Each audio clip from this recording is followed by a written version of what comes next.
Have you ever seen someone wearing a t-shirt with a slogan that made you laugh out loud?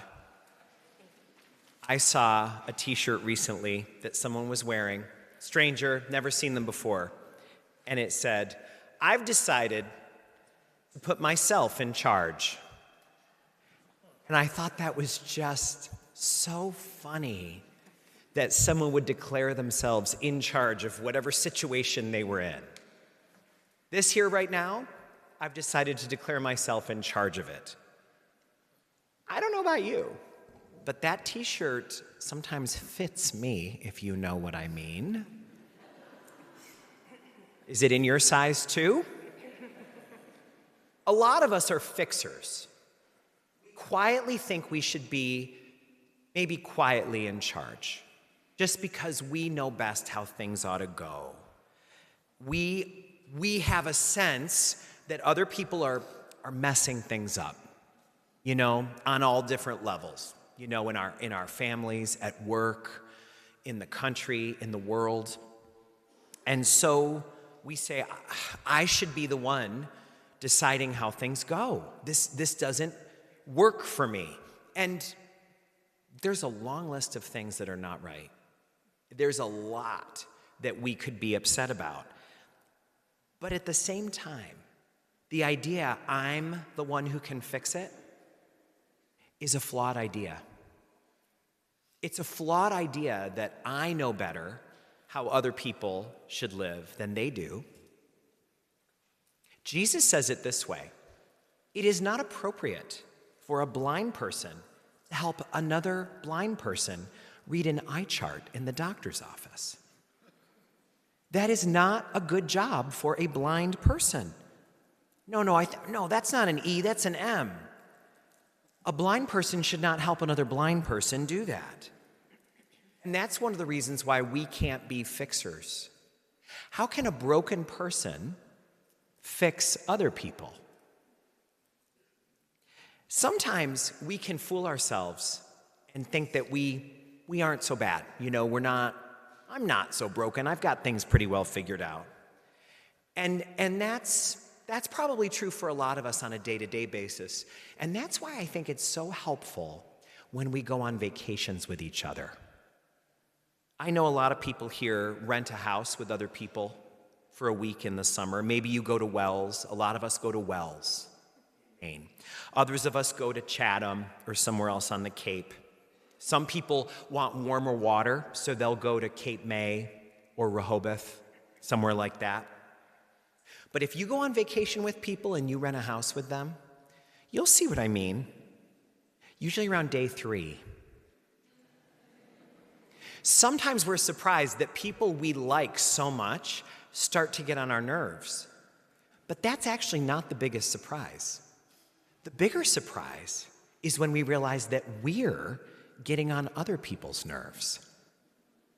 That behavior that we think is normal, that's just the way we operate at home, suddenly we can tell is not flying well with other people. They think there's something off about us in this way or that way. That can be a big shock. Sometimes priests are the ones who have the biggest shock because all of us live alone, mostly. So because we're always on our own, we think that all of our quirks are completely normal. So when priests go on vacation with other priests, it's usually day 1.5, where we start to just question everything. Why do you do that? Why do you handle going to a restaurant like that? Why do you do this in the morning? It's really interesting that a lot of times our spiritual growth comes about from moments like that, where we don't understand why we're being so misunderstood, or we don't understand why someone else does things the way they do.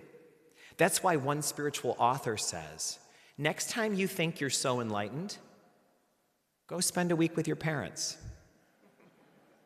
Nothing helps us realize how far we have to go as spending time with family and realizing what friction is sometimes there in the background.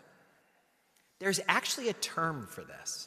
The term for this thing that makes it hard to go on vacation with other people, even if you love them, it's called original sin. That's what it is. That's the religious name for it. And a lot of us don't understand original sin because we're like, I don't get that. Someone a long time ago ate an apple, so now it's my fault? But that's not what original sin is saying. Original sin is saying, if you're paying attention, you will realize that it's impossible to go an entire day living like Jesus. Even one day. Have you ever noticed that? You might have a good morning, but usually by the afternoon, you're not able to act like Jesus. It might be that your thoughts go astray. You start thinking judgmental thoughts, or you're experiencing road rage, or something that you're like, geez, if somebody knew what I was thinking, they wouldn't think I was such a nice person. Or it may be that there's a grouchiness that we give into, or we catch ourselves gossiping as a normal course of events. But it's that sense that no matter how hard I try, I can't go an entire day living as Jesus lived. And original sin is the term for knowing, oh my gosh, it's not just me. It's all of us. It's everybody. It's not my fault. It's something woven right into me. That's why I think baptism is such an interesting thing. We're saying to Reese, welcome to our human family. I'm sorry it's going to be a little bit hard. It's going to be filled with joy, but you're going to have a lot of work to do, just like all of us do. Because all of us, try though we do, can't seem to be able to live an entire day like Jesus lived. We try, but something stops us. Recently, I was talking to a parishioner about their family saint. Do you have a family saint? Do you know what I mean by that? The cousin or the aunt or the uncle or the person who you just always, and everyone in the family held on a pedestal. A lot of us have a family saint. And this person was saying that she was an aunt who never married, that everybody turned to as a role model. She was just the best in the family. He said she was the best of us, always kind, always generous. All the nieces and nephews went to her for advice. She was always good to everybody, very, very good person. And they said she lived at church. In her case, it was St. Mary's in Hudson Falls. She was there all the time, they said. And then they told me this. It was so strange. She was in hospice before she died, and she refused the morphine. She said, I don't want morphine. And when they said, but why? It'll help you to be more comfortable. She said, I want to offer the pain I'm feeling up for all of my sins over the years. And the family thought, what? You're the family saint. You're the best of us. You've got the least things on your rap sheet. You? But of course, that's what made her the family saint. She wasn't doing that because she's got some murder in her background that she never told you about. She's doing that because she's well aware that she has tried her whole life to live like Jesus, and she's never been successful for a full day. And she's troubled by that. How come I couldn't do it for a whole day, not even once, all the days I lived? And so there's a part of her that says, I wasn't able to live like Jesus all the time, so maybe I can die a little more like him. That's a holy thing to do. That's a woman who understands this idea that all of us are trying, but there's things that get in the way. All of this goes to the point of what Jesus is making tonight. He says, knowing that, don't go pointing out the faults of other people. It's kind of embarrassing. He says, don't go setting yourself up for a fall like that. Why would you talk about other people's faults when you know that you've got them? He says, blind people can't give advice to blind people. So he says, you must have the humility that befits someone who knows they've got original sin. It's kind of like, have you ever been walking in public and smelled a bad smell and thought, ooh, what stinks? And then you realize you walked in something and you're actually tracking it all over the place? That is what we're talking about. Don't comment about the speck on someone else's shirt if you're tracking dog dew all through the restaurant. That is original sin. That's what it is in a nutshell. Jesus says, be very cautious, because all of us struggle. But when we have the humility, the modesty that's befitting of someone who knows themselves, we won't fall into that trap. I can't believe it, but Wednesday is Ash Wednesday. It's not even an early Lent, but it still feels like it snuck up on us. And it's like this worldwide chance for all of us to get serious once a year.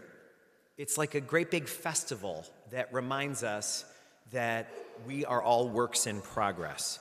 And when we come to church on Wednesday, we're going to put a smudge of dirt on our forehead. And just like that family saint in Hudson Falls, we're not doing it because we think we're monsters. We're doing it to say, you know how I am? I'm the kind of person that starts to get on people's nerves day 3 of vacation. That's why I'm putting this smudge here, because if you were to go on vacation with me, you might have a list of things for me to work on after we were done. And I know the same is probably true for you. So let's come together and put this mark on ourselves so that we remember all of us are works in progress. That's what I love about a t-shirt that says, I've decided to put myself in charge. You know that the person who's wearing that is kind of making fun of themselves. They're saying, wouldn't it be funny if all of us actually admitted that we think we've got a better idea than other people when everyone else knows, no, we don't. How could we? We've all tried over and over again to live even one day like Jesus without any mess-ups, and we can't do it. So that's why we walk forward modestly with the humility that is appropriate to any of us who are sinners.